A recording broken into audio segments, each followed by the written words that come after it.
Lucky channel వీక్షకులందరికీ నా హృదయపూర్వక శుభాభివందనములండి. ఈరోజు దేవుని వాగ్దానము మొదటి సమూయేలు 2వ అధ్యాయంలో 3వ వాక్యం. యెహోవా అనంత జ్ఞానియగు దేవుడు, ఆయనే క్రియలను పరీక్షించువాడు.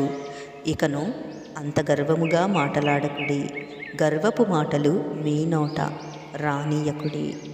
ఆమేన్. ఈ వాగ్దానము నమ్మి విశ్వసిస్తున్న మీ ఆత్మకు దేవుని కృప తోడయ్యుండి నడిపించునుగాక. ఆమేన్, ఆమేన్, ఆమేన్. దేవునికి అనుకూలమైన వచనమే మన నోట వచ్చునుగాక. గర్వపు మాట ఏది, గర్వపు మాట కానిది ఏది అని మనము గ్రహించే ఆత్మ దేవుని కృపను బట్టి మనం పొందుకొందుముగాక. ఆమేన్.